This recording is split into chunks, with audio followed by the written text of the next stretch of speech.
Gang, welcome back. We've been away for a while. I've been away for a while. Happy holidays and all that stuff. It's the LL Basketball Roundtable brought to you by Thaddeus Stevens College of Technology. I'm Mike Gross. I'll be hosting these proceedings, and even more so than usual, I'm going to be carried by our familiar experts, the boys basketball guy, John Walk, the girls basketball guy, Jeff Reinhardt. We're coming off a bunch of holiday tournaments and section races. Let's not go crazy, but they're starting to take shape a little bit. Rhines, with that context, take it away, my friend. Welcome back from LA. Thank you. I hope you got some beach time. Okay, couple off the top, I'm sure we're going to come back around. 2 undefeated teams as we sit Wednesday afternoon. Lebanon girls 9-0. They've been great. Lancaster Catholic girls 8-0. Saw them on Tuesday, beat LS. Here's a stat. Catholic is 8-0. All 8 wins are via the mercy roll. So at some point in the second half, at some point, they were up 30 not the plus. Final score, yeah. Not the final. Like they beat LS on Tuesday by 20, but they were up 57-27 in the third quarter. So that's pretty amazing. That game, LS hung around early and made a run very late after they were buried, but in between. It was all Catholic. 19-0 run, and they just did what they do. The other thing off the top, let's give a congratulations to the Holiday Tournament champions, shall we? Anvil Cleona girls, who have won 7 in a row. Dutchmen, and they have a big game later this week. Dutchmen. They won the Littlestown tournament. LS won the Solanco tournament. Lancaster Catholic won its own Crusaders tournament. I got to see both of those games. They beat Hemfield in the final. Lebanon won its own tournament, and Pequay Valley, which is sneaky here, they're 8-1. They won the Brandywine Heights tournament over the holidays. Quickly about Lancaster Catholic. Yeah. They're always good. Sure. And the last couple of years, they've been really young, and maybe we've seen this coming. Why are they good by Lancaster Catholic standards right now? There's no cliques. They are a team, and that sounds really cliche, but they're focused, they're determined. Apparently the practices are just wars when they go up against each other in practice. And that's because they've been together for a while. For so long. And they see how close they are. Yeah, they start like 4 juniors and a sophomore. He has a couple of seniors, and the one, Molly's been pretty good off the bench. You know, there's like 2 or 3 seniors, and none of them start, which is okay. But Catholic's still so young. Just a very determined, focused team. I think losing to DeLone Catholic the last 2 years, district final, district semis, on the road at DeLone, I think that's really motivated this group. So we're talking about them in this context. They're the favorite in the league. No doubt. And no question that they have a chance to play deep into March. How's DeLone doing? I think they only have 1 loss, and they are junior laden, I think. They lost all those fantastic kids that were there forever, who started as freshmen, won districts. That team might have won a state title or went to the state finals one year. I think DeLone has 1 loss, but DeLone's 4A. So Catholic doesn't have to worry about them. Oh, they're in triple. Right. That's right. Catholic girls led by Mary Bolesky. Mary Bolesky. She's in here from That Media Day. Media Is she Day. the one junior? She's a junior. She had 24 last night against LS. She had 26 in the holiday tournament. She's having a And the great Anvil season. girls, you said, won 7 straight. 7 Their straight. coach is Dutchman. Wee Sanchez. Used to be the Lebanon Catholic boys. Correct, coach. of the famous Lebanon County Sanchez family. Right. So they're playing great. So I'll get to you later about what's coming up with the races. So and we will whatnot. return to the Crusaders. Let's give John a shot. Tee it up for John over there. John, coming out of the on-deck circle, throwing away the weighted bat.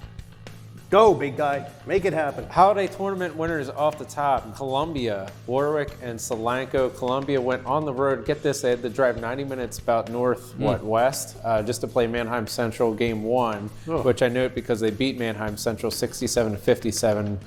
Possible league semifinal matchup. And then they win kind of ugly the next night. They had a big, they went up against Steel High. They had a big halftime lead, and then they basically just hang on for a 51-50 win. So they are 8-1 overall as Columbia. They've won 7 straight, which is the longest current win streak of any LL League boys team. Warwick hosted their own holiday tournament for the first time in 15 years. They won it. They beat Lancaster Catholic the first night and beat Dallastown the second night, and they beat Dallastown without their leading scorer, Caleb Johnson, I believe. I forget, it's been so long, and I've covered so many 15 games in years? between. Yeah, 2007, which I know because our buddy from LL Hoops, Andy Herr, I think played on that 2007 Warwick team and steals the medal from it. How did they then overcome that? Get this, Solanco, which has really kind of been down in the dumps over several years. They get a new head coach, Anthony Hall. He has a long history in basketball, playing, coaching, etc.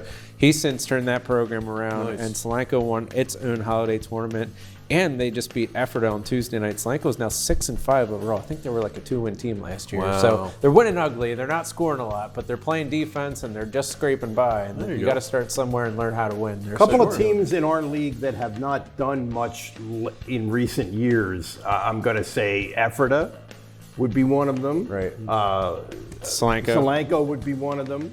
And Donegal would be the third. Correct. Of course, you can remember when Donegal was really good. But lately, those are three that have at least been very competitive. Donegal is 6-5 overall. Tuesday night, they beat Octorara, which Octorara I thought would challenge Lampeter Strasburg this year for the LL Section 3 crown. And Donegal, coached by Ryan Shipper, the son of Jen Shipper. I think Ryan can coach a little bit, man, because they won ugly against Octorara. They scraped by, and that's an Octorara team that was scoring in the 60s pretty much every night. And I think they held them like 38. And Octorara has Elijah Hamilton back in the lineup. Octorara, two of the best players in the league does Octorara have. And Zachary Kirk, he scored a career high 32 the other night, or matches career high 31, doesn't matter. And Elijah Hamilton will be a 1,000-point scorer before all said and done by the end of the year. He was an all-state pick last year, and that's reason to believe. Octorara is certainly going to challenge LS, and LS off to a good start. And they might still, but right now they're still trying to figure it out. They're struggling. They're struggling. It's still kind of early, but not. Sure. Well, we were talking about earlier, John, we were talking about these teams, particularly Octorara and Lancaster Mennonite, who were without great players. Right. And, it doesn't really matter. They'll be all right, but maybe you can't assume that, right? Well, it depends with Octorara because they're, I think, a 5A, 4A school, so, not as many teams get it. Whereas in Lancaster Mennonites and 2A, I think there's, 7 schools in there. Mennonites going to get in. Their question mark is Camden Hurst.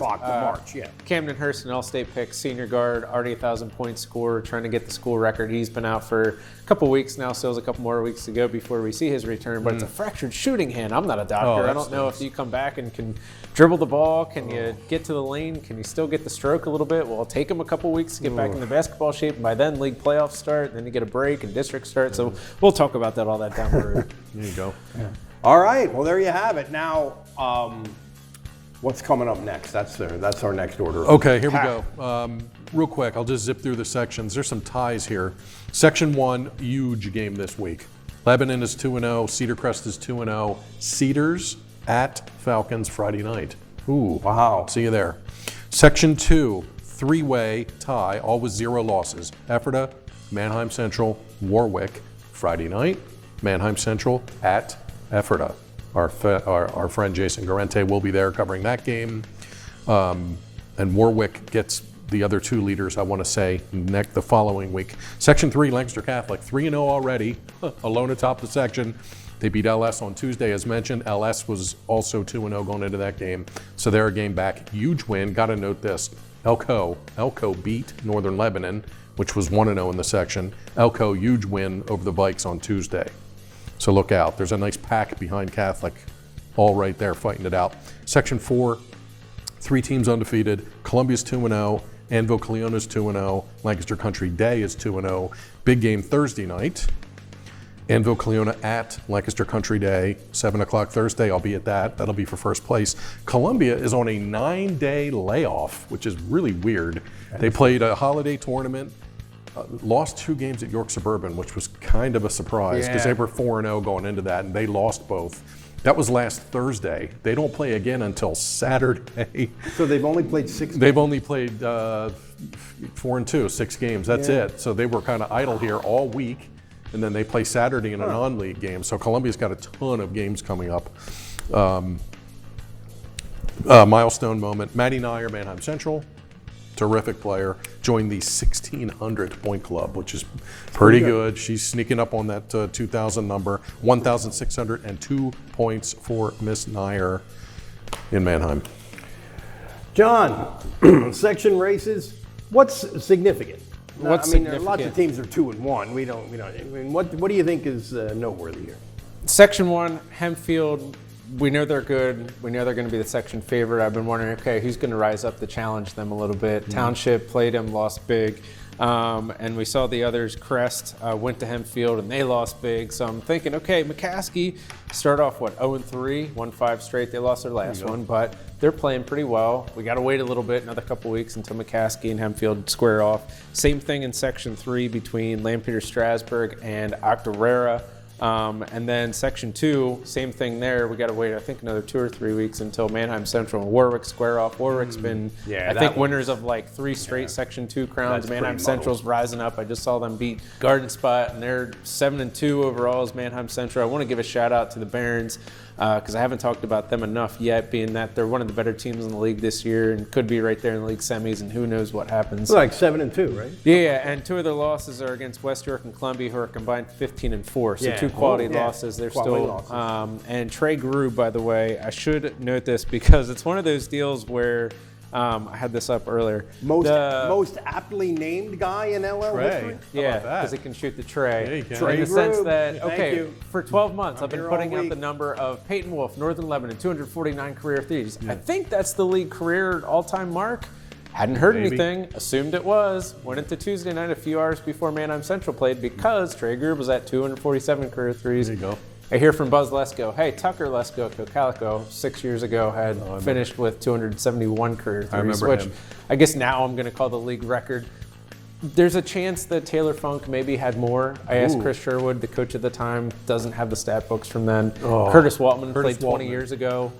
Who knows if a stat like that was kept 20 years ago in terms of career 1,000 threes. points in one season. 1,000 points. Right. In one season. His senior year, he had 1,002 points. And he did shoot a fair number of threes. Yeah, he All did. that is to say, And played 4 years. Trey Grube is now at 252 career threes. He's going to pretty pass good. Lesko at some Okay. point. That's He's pretty already good. We'll get to the third. bottom of this. He's moved up to being the Barons' third all-time leading scorer. Wow. Section races, we already talked about Columbia. They're my Section 4 favorite. I'd be shocked if they don't win that. You were at Columbia this week, yes? Yes. And yeah, we're out of Columbia earlier in the week. Talked to Dejan Giles, a senior, remember starting football quarterback, played big minutes off the bench last year, is now starting this year. And Aiden Miller, second-year starter, the big guy down low. Check out that separate interview with Columbia on what kind of the secret sauce there as far as they lost 3 name-brand players after last season, and here they are continuing to roll. Boom. Tied. Ryan, you're going to This Cedars week- and Falcons on Friday. Thursday night, Anvil at Lancaster Country Day. Friday night, yes, Lebanon at Cedar Crest. Saturday morning, set your alarms. The West York Showcase, which has become one of the better, cooler one-day event things around in the district. West York's got an awesome gym. It's like Township's gym. It's got the track. Yeah, it's brand beautiful. new. Beautiful. 9 a.m., bright and early. Columbia girls finally get back on the court. They play York Catholic. 10:45 a.m., yawn. Lancaster Catholic girls play Susquehannock. So I'll be at West York bright and I could bright see, and early. I could see Tyler mentally setting his alarm as soon as Oh, he said gee that. whiz. Well, Speaking of yeah. basketball And John, where are you games in York County, I'm Yeah, not yeah. going to this, but this will be happening on Saturday, different part of York County over Yeah. in Red Lion. The War of the Roses is what they like to call it. Mannheim's, yeah. or the 4 LL teams that are playing in this. The first game starts at 1:30, and then who knows what happens after that. McCaskey against Central York, Hempfield versus York High, Warwick Whoa. versus West York, and Lampeter Strasburg versus Red Lion. Now, Interesting. a week from Saturday, Mannheim Central hosts their big LL versus. Yeah, Warwick. that's right. That's we'll talk happening about that again. next week, but I'll be covering that. At fabulous Doe Run Elementary Right. School. Exactly. I think we covered it. Yep. Wrap I it. think we covered it. All right, it. gang, that's it. It's 2023, but we're still doing what we always do, and we're going to continue to do it. This has been the LL Basketball Roundtable, brought to you by Thaddeus Stevens College of Technology. For John Walk, for Jeff Reinhardt, I'm Mike Gross. See you later.